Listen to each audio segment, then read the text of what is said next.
યુદ્ધ હવે એના હમું કેમ કરું? મને યુદ્ધ શબ્દ બાપુ ગમે નહીં પાકિસ્તાન હમું. શું કામ ખબર? દુનિયામાં જેટલા દેશ છે બધાને વંદન. આપણે શું કામ કોઈની ટીકા કરવી જોઈએ?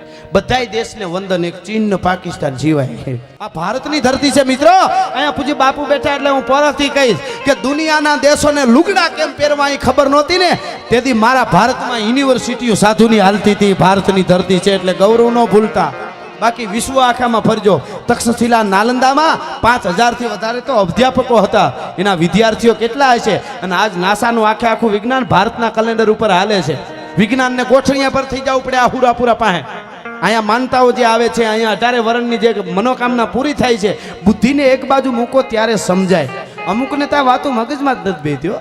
આપણે કઈ હુરાપુરામાં એટલો હોય, એકચ્યુઅલી મને નથી, તારે પણ મગજ હોય તો સમજાય. રહેવા દેની હવે એને શું સમજાવું?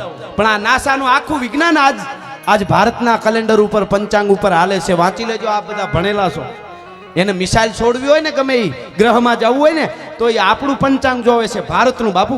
કારણ કે આ તિથિ આ ગ્રહ અહીંયા હોય છે, એ આપણા કેલેન્ડરમાં દેખાય. 31 વાળાના કેલેન્ડરમાં નથી દેખાતું. ભલા માણસ, આ કેવડી મોટી વાત કહેવાય. દરિયામાં ભરતીનો વટ ભારતના કેલેન્ડર ઉપર અમાહને પુણ્યમાં આવે, એના કેલેન્ડર ઉપર ન આવે. આ ભારતની વર્તની. અને એ આપણો નહીં ભણજો બહુ વિદે કોઈની ટીકા નથી. દુનિયામાં જેટલા દેશ છે બધાને વંદન. આપણે શું કામ કોઈની ટીકા કરવી જોઈએ? બધાય દેશને વંદન. એક ચીન ને પાકિસ્તાન જીવાય. એને તો કેમ વંદન કરવા? એને તો એમ થાય પાકિસ્તાનને કઈ ઢીચી નાખે. હવે પણ યુદ્ધ હવે એના હમું કેમ કરું? મને તો યુદ્ધ શબ્દ બાપુ ગમે નહીં પાકિસ્તાન હમું. શું કામ ખબર? યુદ્ધ તો સમોવડિયા સામે હોય. માયકાંગલા સામું કોઈ દી યુદ્ધ ન હોય. મારા દેશના યુવાનોને છૂટ મળે ને તો પાકિસ્તાનનો કોળિયો કરી જાય. અહીં બેઠા એ યુવાનોને બધાને કહું, કોના સામું ભટકાવવું એ ધ્યાન રાખજો. ગમે ત્યાં નો ભટકાઈ જવાય, ગમે ત્યાં નો લડી લેવાય.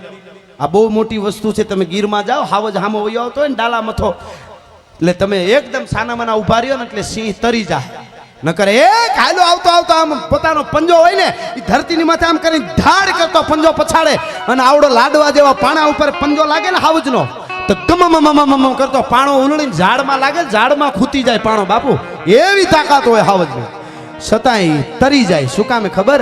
સિંહ એમ કે આ બિચારો મારી વડ નથી, એને રસ્તો દઈ દેવાય, એના હામી માથાકૂટ ન કરાય. આને હાવજ કહેવાય.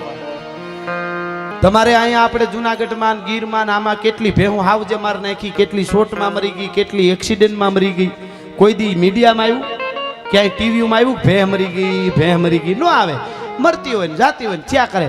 પણ સુરતના એરપોર્ટ ઉપર એક ભેહ પ્લેન આરે ભટકાણી તો આખી દુનિયામાં મીડિયામાં બહરાટો બોલી ગયો બાપુ.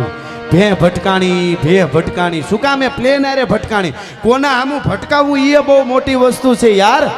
એ ધ્યાન રાખજો. हाँ, हिंदी चैनलों में बापू देखिए, उधर से प्लेन आ रहा है और इधर से भैंस जा रही है. देखिए ये सूरत के गुजरात की ये बात है. और इधर से प्लेन आ रहा है, उधर से भैंस जा रही है. देखिए कैसे टकरा रही है. लेकिन ये एयरपोर्ट में भैंस कैसे आ सकती है? अरे भाई आ सकती है. कहाँ तो सूरत में हमारे मालधारी हैं. अगर पाकिस्तान वाले ज्यादा इधर उधर हुआ तो हमारे बापू, हमारे सौराष्ट्र गुजरात में मालधारी का जो पाड़ा होता है, वो पाड़ा फाटी धुआड़े जाएगा, हम बांधेगा और पाकिस्तान को खींच के चले आएगा. એટલે પાકિસ્તાન વાળા को शांति रखना. બાપુ હિન્દી જોયું ને?